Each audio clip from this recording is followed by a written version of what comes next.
meus irmãos e amigos, bom dia para você. Hoje é dia 10 de outubro de 2021 e nós aqui estamos para a nossa escola bíblica dominical à distância. É muito bom ter a sua participação conosco aqui em nosso canal de transmissão nesta manhã. No último domingo, nós iniciamos aí, o nosso quarto trimestre desse ano, último trimestre do ano de 2021.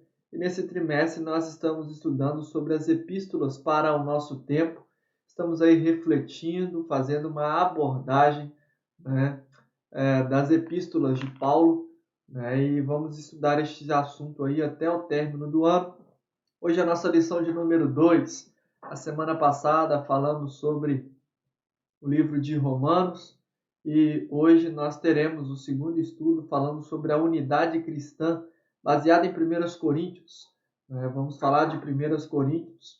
Obviamente que é impossível fazer uma abordagem tanto do assunto de semana passada, assim como também o de hoje, em poucos minutos, apenas de um estudo. Então nós vamos falar de forma mais abrangente, porque não temos condições de entrarmos em todo o contexto do livro de 1 Coríntios. Nós vamos estar lendo o texto neste momento, mas antes disso gostaria de convidá-lo a fechar os seus olhos e orarmos todos juntos ao Senhor.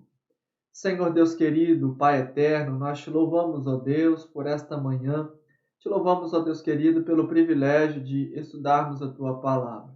Ajude-nos, ó Deus, ilumina-nos, ó Deus, no entendimento da Tua palavra e que a cada dia, ó Deus, nós possamos crescer no conhecimento da Tua palavra e crescermos a cada dia em santidade e consagração ao Senhor. Sustenta-nos, ó Deus, abençoe a Tua igreja. A oração que a Ti fazemos, ó Deus querido, em nome do Senhor Jesus. Amém, Senhor. Unidade cristã. A primeira carta aos Coríntios. Eu gostaria de convidar os irmãos para fazermos a leitura bíblica aqui. 1 Coríntios, capítulo 1. 1 Coríntios, capítulo 1. Nós vamos ler versos 10 até o verso de número 13 de 1 Coríntios. Gostaria de convidar você a nos acompanhar aí nessa leitura que aqui faremos.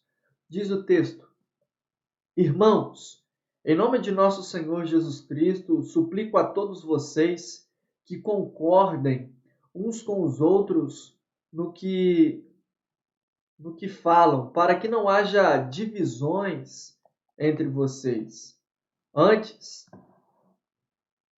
Antes que todos estejam unidos num só pensamento e num só parecer. Meus irmãos, fui informado por alguns da casa de Cloé de que há divisões entre vocês. Com isso, quero dizer que algum de vocês afirma: eu sou de Paulo, outro, eu sou de Apolo, e outro, eu sou de Pedro, ou ainda, eu sou de Cristo. Acaso Cristo está dividido? Foi Paulo crucificado em favor de vocês? Foram vocês batizados em nome de Paulo? Está claro aqui o motivo da carta. Paulo ele escreve a carta aos Coríntios para resolver alguns problemas, tratar sobre algumas situações que estavam acontecendo ali naquela cidade e naquela igreja de Corinto. Corinto era a capital da Acaia. Corinto ficava numa localização portuária, portanto, essa igreja foi plantada ali pelo apóstolo Paulo, naquela localidade, poderia assim dizer, como uma estratégia missionária, porque aquele lugar tinha um fluxo muito grande de pessoas, por estar próxima de uma localização portuária, muitas pessoas por ali passavam. E isso potencializaria o crescimento daquela igreja. Coríntios, ler Coríntios, irmãos, é muito importante, assim como ler toda a palavra, mas falando neste momento de Coríntios, ler a carta aos Coríntios é importante porque é como fazer um parecer, uma análise da igreja contemporânea. Ao ler a Bíblia, ao ler a palavra de Deus, ao ler o livro de Coríntios, nós não podemos focar apenas no passado, ou seja, apenas no retrovisor, mas devemos ler o texto olhando o seu contexto, olhando o momento em que as coisas ali acontecem, de fato, mas também nos trazendo o texto para a nossa realidade, fazendo aplicações do texto à nossa vida e à nossa realidade.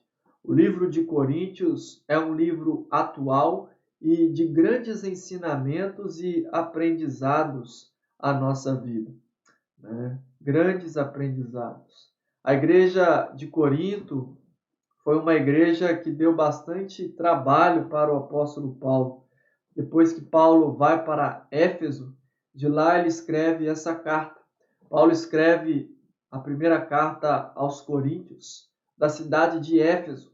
1 Coríntios 16:8 nos faz referência a isso, né? E ele escreve essa carta para tratar sobre alguns problemas que a igreja estava enfrentando, alguns momentos de dificuldades que aquele povo, né, que estava vivendo aquele povo. Havia muita dificuldade na mente dos crentes em praticar o padrão bíblico. Havia muita dificuldade naquele povo, naqueles cristãos, né, em tornar prático o seu cristianismo, poderia-se dizer.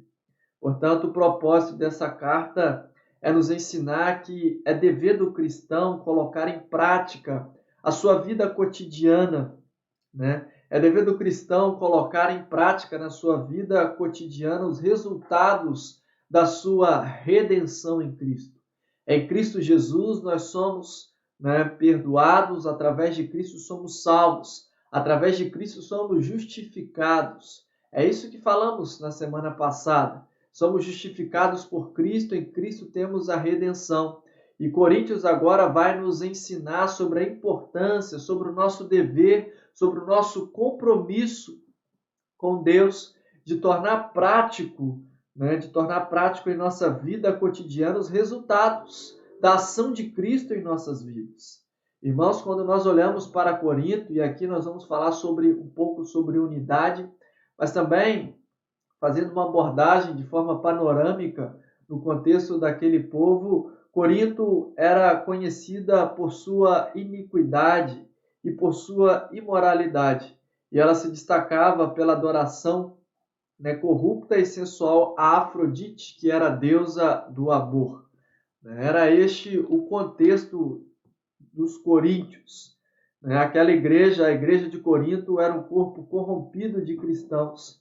Alguns de seus membros eram culpados de imoralidade sexual, outros embriagavam. Haviam também quem usasse a graça de Deus como desculpa, né, para uma vida mundana. Era uma igreja dividida, né, em diversos grupos. E este o assunto em evidência a ser tratado aqui nesta manhã, né, sobre a unidade cristã. Quando nós lemos aqui o texto base do nosso estudo, o texto Paulo vai estar aqui dizendo, né, que havia divisão no contexto daquela igreja. Uns diziam que eram de Paulo, outros diziam que eram de Apolo, outros diziam que era de Pedro, outros diziam que era de Cristo. Paulo era o fundador, uns diziam que eram de Paulo, que pertenciam ao grupo de Paulo.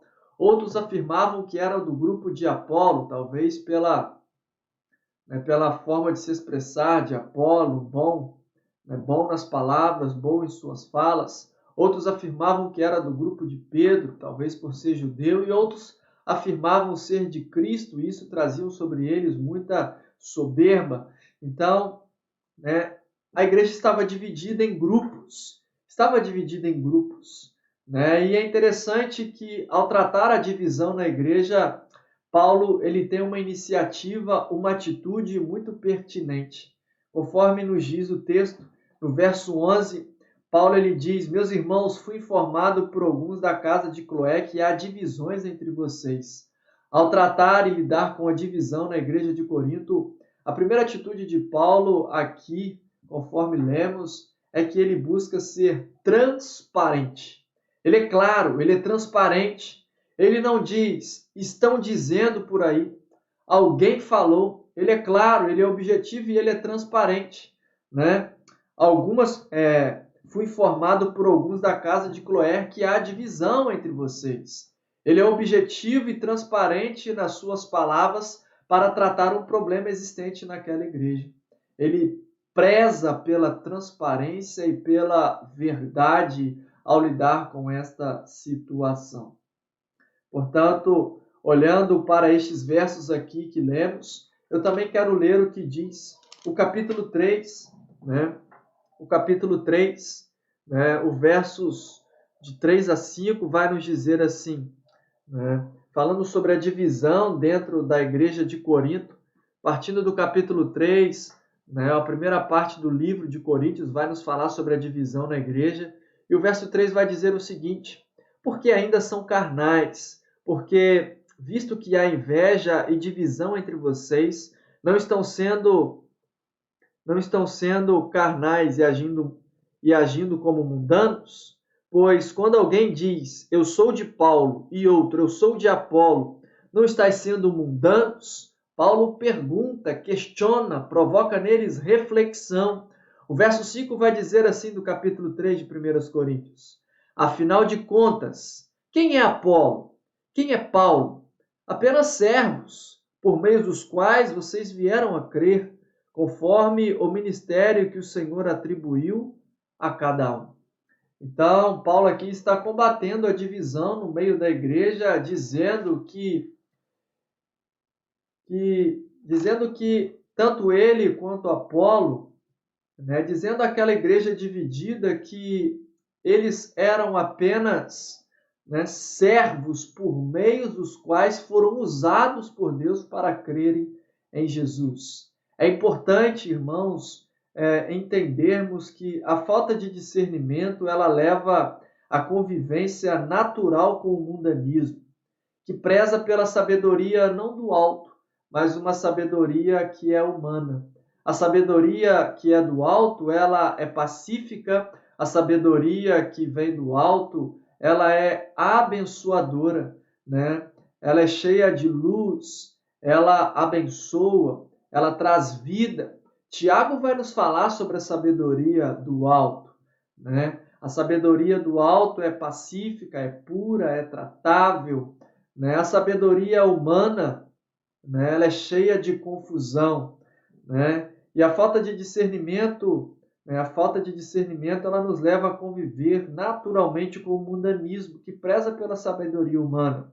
Havia divisões na igreja, havia inveja, egoísmo, ciúmes, tudo isso fruto da carnalidade, né? Carnalidade. Uma igreja chamada aqui pelo apóstolo de uma igreja carnal, né? Por que carnal? Porque fazia, né, vivia segundo as suas próprias vontades, alimentava os seus desejos pessoais, né? Onde, né, a gente vê aí, né, como que é desagradável, né, quando uma igreja é dividida ou está dividida, né? O verso 3 nos diz, porque ainda sois carnais, porque visto que há inveja e divisão entre vocês. Uma das grandes tragédias na igreja é quando há divisão na igreja. É importante, irmãos, caminharmos unidos, caminharmos com o propósito de viver uma vida que glorifique a Cristo. Na igreja não pode haver espaço para divisões, não pode haver espaço para ciúmes, não pode haver espaço para egoísmos e vaidades pessoais. É importante a igreja de Cristo viver para Cristo e caminhar sobre a direção de Cristo. Igreja não é lugar para cultivar-se, né, ciúmes, não é lugar para cultivar-se vontades pessoais, cultivar ego, cultivar eu. A igreja é de Cristo, a igreja não é do pastor, a igreja não é de fulano, de ciclano, a igreja é de Cristo Jesus, irmãos. E uma das grandes tragédias para a igreja é quando ela se divide, é quando ela vive em panelinhas, quando ela monta grupinhos, divisões. A igreja que caminha dessa forma, ela caminha para o fracasso, né? E a Bíblia nos ensina isso. Como igreja de Cristo, precisamos caminhar juntos com o mesmo objetivo. E o objetivo da igreja de Cristo precisa ser glorificar a Cristo através de um relacionamento saudável, através de relacionamentos saudáveis entre os irmãos da igreja. É como cantamos, somos corpo e assim bem ajustados, totalmente ligados, unidos, uma família vivendo em amor, né? Precisamos caminhar desta forma. Obviamente que nós, cada um de forma particular, tem a sua forma de pensar, tem suas características, tem sua forma de agir. Embora possamos ter ideias diferentes em alguns momentos, o nosso objetivo, andar junto, é isso. Andar junto não é pensar igual, mas é caminhar juntos no propósito de glorificar a Deus, apesar das nossas diferenças. E na Igreja de Cristo nós precisamos sempre olhar para Jesus, corrigir o sentimento de orgulho e egoísmo e entender que todos são iguais na igreja. Todos são iguais na igreja onde Jesus é o Senhor. Igreja não é lugar de privilégios para alguns. A igreja de Cristo, a igreja de Jesus, trata todas as pessoas de igual forma. Todas as pessoas são importantes, todas as pessoas devem ser cuidadas, todas as pessoas devem olhar na mesma direção, a direção de buscar viver uma vida segundo a vontade de Deus, né? Esta é a principal ênfase deste livro, tratar sobre a divisão na igreja de Corinto. O livro, nos seus 16 capítulos, nos fala sobre diversas questões, vai nos falar sobre casamento, divórcio, vai nos falar sobre imoralidade sexual, que era algo comum na cidade de Corinto e também que afetava a igreja de Corinto. O mundanismo rondava aquela igreja. Então, muitos assuntos aqui que poderiam ser aprofundados. No capítulo 15 também, o Paulo vai nos falar sobre a questão da ressurreição, da morte. Paulo também vai nos falar no capítulo 13 sobre a excelência do amor, dons espirituais. Tudo isso está descrito na carta de 1 Coríntios. Também vamos ter aí no capítulo 15 as questões de indisciplina. Na verdade, o capítulo 5 inicia dizendo o seguinte: por toda parte se ouve que há imoralidade entre vocês, imoralidade que não ocorre nem entre os pagãos, a ponto de um de vocês possuir a mulher de seu pai, e vocês estão orgulhosos? Não deviam, porém, estar cheios de tristeza e expulsar da comunhão aquele que fez isso? Resumindo aqui, o capítulo 5 vai nos falar sobre imoralidade sexual presente no contexto da igreja, ou seja, e nós vamos ver aqui no capítulo 15, e aqui vai uma palavra muito importante, a nossa realidade, ou seja, olhando no contexto de Corinto, também precisamos refletir sobre a atualidade. É papel da igreja de Jesus Cristo tratar pecado como pecado. É papel da igreja de Cristo condenar o pecado. É papel da igreja de Cristo não permitir que o pecado fique no meio dela. Devemos ter zelo, cuidar de cada pessoa. Devemos investir na vida das pessoas, falando do amor de Deus, falando de Cristo, levando-as a viver uma nova vida em Cristo. Mas é papel da igreja também disciplinar. É papel da igreja não aderir, não se relativizar, não aderir e achar normal atitudes de indisciplina. Como igreja de Cristo, nós precisamos prezar e cuidar pela sã doutrina, precisamos ter zelo pela palavra de Deus e tratar o pecado como pecado. Pecado é desagradar a Deus, Pecado é fazer aquilo que não agrada a Deus e nós precisamos disciplinar aqueles que estão vivendo desta forma. Precisa haver ordem e decência na igreja de Cristo. Precisa haver, irmãos, disciplina. E todas as vezes que a palavra de Deus é pregada fielmente, nós somos disciplinados, a começar da pregação bíblica. A Bíblia nos disciplina, a Bíblia nos ensina a viver uma vida nova, a trazer a pregação da palavra traz implicações sobre nós. A palavra de Deus, ela nos exorta, a palavra de Deus, ela nos corrige, a palavra de Deus, quando pregada fielmente, ela nos repreende, a palavra de Deus, quando pregada fielmente, nos exorta, nos aconselha, nos trata. É isto que a palavra de Deus faz, e é papel da igreja de Cristo. Não suportar, não aceitar o pecado, mas combater a prática do mesmo. Então, a disciplina precisa ser com amor e com o único propósito de corrigir o rebelde. A exclusão nunca deve ser um fim, né, mas um meio para a restauração do pecador com arrependimento.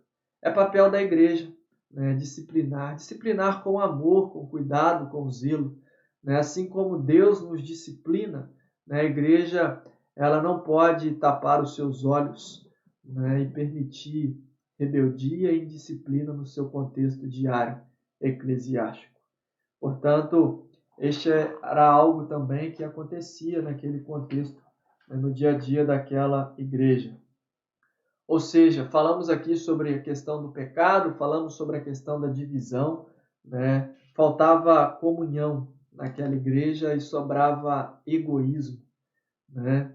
Talvez em alguns casos hoje não seja o pão físico, né, que esteja faltando, mas ainda faltam compaixão e amor, sobrando soberba e orgulho, né? Paulo aqui também vai nos falar sobre a ceia do Senhor, né, e vai nos falar sobre a comunhão que precisa existir na Igreja de Cristo, né? Em dado momento do estudo, o nosso estudo diz assim: portanto, há uma relação direta entre pregar o Evangelho e a celebração da ceia.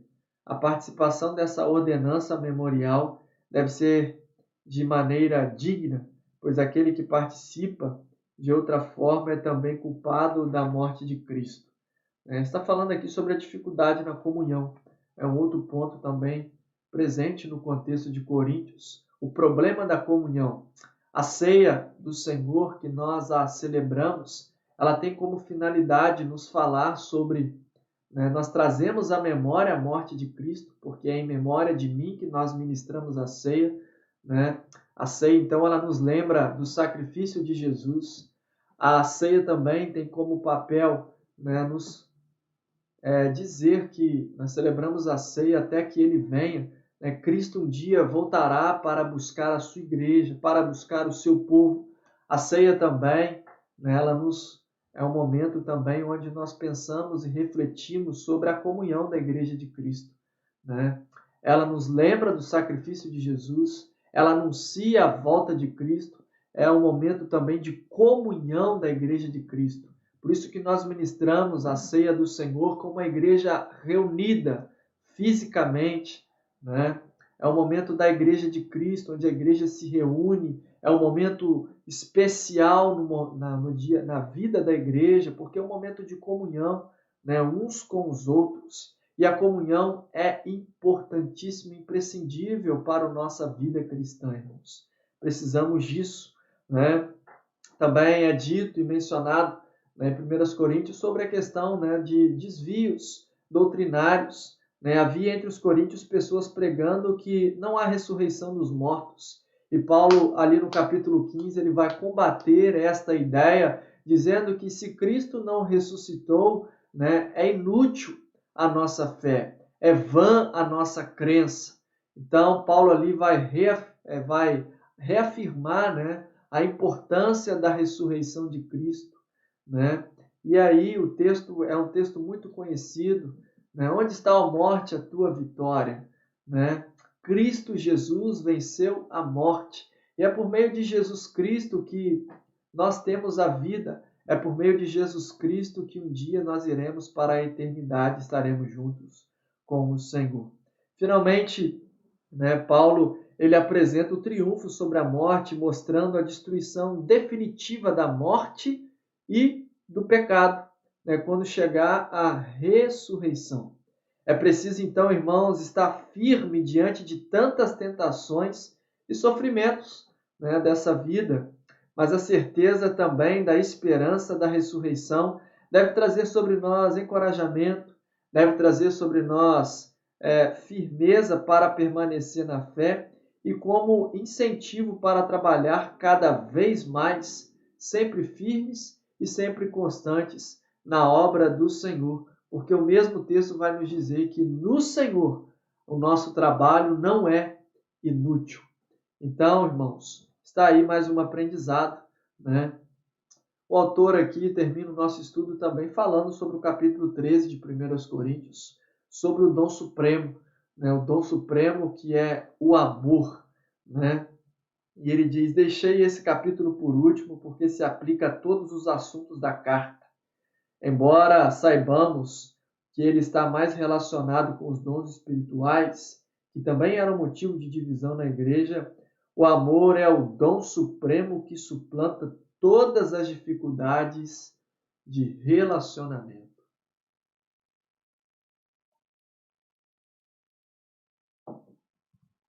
Isso aí, irmãos. O amor é o dom supremo que suplanta todas as dificuldades de relacionamento, porque o amor tudo suporta, tudo crê, tudo espera. O amor é o dom supremo, né? O texto bíblico nos apresenta isso.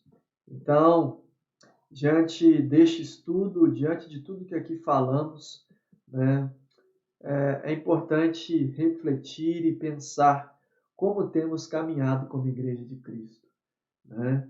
Essa é a pergunta que devemos nos fazer. A igreja são pessoas, né?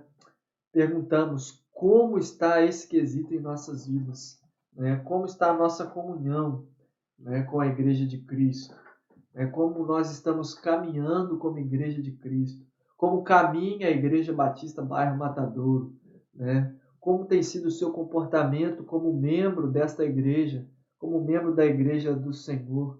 É um momento que também deve despertar em nós reflexão, né? Reflexão de que forma temos usufruído e desfrutado da nossa comunhão. Muitos momentos, como igreja ou como pessoas, às vezes nos deixamos levar pelas nossas vaidades pessoais, né, pelos nossos egoísmos, né, em muitos momentos, ao invés de somar, né, nós subtraímos o nosso contexto eclesiástico, não é verdade, irmãos? É importante refletir e pensar, né, que nós devemos olhar em todo o tempo para o Senhor Jesus Cristo e que nós devemos em todo o tempo buscar viver uma vida, né, que glorifique a Deus. E isso se reflete no nosso contexto eclesiástico. Em muitos lugares, em muitas igrejas hoje não desfrutam, né, de um bom momento, né, de uma boa caminhada por conta de pessoas, por conta de divisões, por conta de pessoas com suas vaidades pessoais, por conta de egoísmos, por conta de grupos, né, por conta de panelas, né, grupos separados, divisões, falta de comunhão, falta de harmonia, né? Muitas igrejas, lamentavelmente, vivem essa dura realidade. Igrejas que poderiam estar avançando, crescendo, desenvolvendo bons trabalhos, né, mas por vaidades pessoais, né, de A, de B, de C, né, de lideranças, acabam por deixar de crescer e avançar. Portanto, o estudo de hoje, nesta manhã, deve trazer sobre nós uma reflexão, né? Não de lá para cá, mas daqui para lá, que igreja eu tenho sido? Que igreja o pastor Fagner tem sido? Que igreja você que participa conosco tem sido? Né? De que forma você tem contribuído para o crescimento da Igreja de Cristo? Tem contribuído para a comunhão da sua igreja, né? Comunhão da sua igreja. De que forma você tem crescido, somado, né? Colaborado com a Igreja do Senhor, né? Venha para a Igreja de Cristo, venha para somar, para abençoar, venha de coração aberto, busquemos cada dia mais sermos cheios do Espírito Santo de Deus, nos livremos da carnalidade, né, do egoísmo, da inveja, do ciúme, sentimentos estes que são sentimentos carnais, irmãos, descritos na palavra de Deus, e nos apeguemos com o Senhor em oração, né, trabalhando sempre, constantemente para o progresso do Evangelho, do Reino. Ninguém é de Paulo, de Apolo, do Fagner ou de ninguém. Nós somos de Jesus Cristo. A igreja é de Cristo. Eu e você somos apenas instrumentos nas mãos do Todo-Poderoso. Que Deus possa nos abençoar, né? E que nós possamos, como igreja de Cristo, né, crescermos, avançarmos unidos unidos, caminhando na mesma direção. Amém, meus irmãos? Qualquer rebeldia, presunção, divisões e falta de amor precisam ser combatidos dentro da Igreja de Cristo. Finalizando aqui a minha palavra.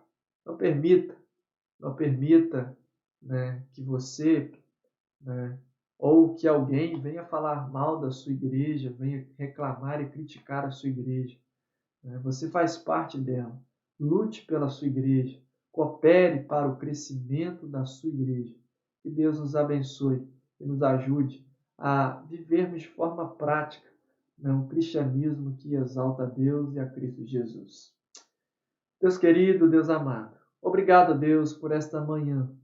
Manhã esta em que aqui a gente se encontra para juntos estudarmos Tua Palavra. Te louvamos, ó Deus, e somos agradecidos ao Senhor por este tempo. Te louvamos pela nossa igreja, pela comunhão preciosa que temos, pela vida de cada irmão, ó Deus, o qual amamos e nutrimos sentimentos especiais por todos eles. Ajude-nos, ó Deus, a cada dia, a vivermos em novidade de vida, a termos um cristianismo prático, ó Deus. Ajude-nos, ó Deus, a viver em santidade, a viver uma vida que glorifica o Teu nome. Sustenta-nos, ó Deus, a cada dia. Tira de nós toda a carnalidade, todo o mundanismo. Tire de nós tudo aquilo que não provém do Senhor. Livra-nos, ó Deus, do egoísmo, das invejas, dos ciúmes, das vaidades pessoais, ó Deus. E nos ajude a fazer, não a nossa vontade, mas a vontade do Senhor. É no nome de Jesus que nós oramos. Amém, Senhor. Meu querido, que Deus abençoe a sua vida, que você tenha um excelente dia, um domingo abençoado na presença do Senhor. Logo mais, às 19h30, estaremos aqui para a celebração ao vivo do culto ao Senhor. Hoje, culto dos adolescentes. Domingo passado foi culto das crianças. Hoje é culto, coordenado aí pelos nossos adolescentes. Deus abençoe a todos. Um dia abençoado.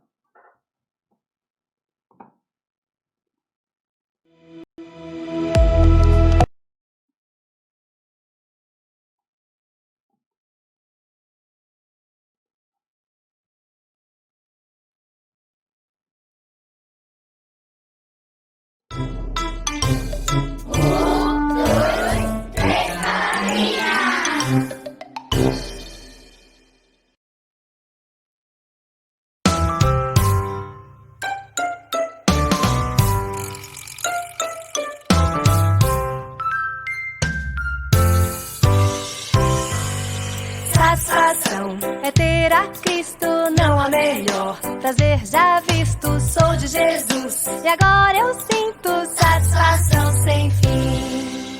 Satisfação é nova vida, eu com Jesus em alegria, sempre cantando a melodia. Satisfação sem fim, sim, paz real, sim, gozo na aflição. Achei o segredo, é Cristo em meu coração. Satisfação é ter a Cristo, não há melhor prazer já visto. Sou de Jesus e agora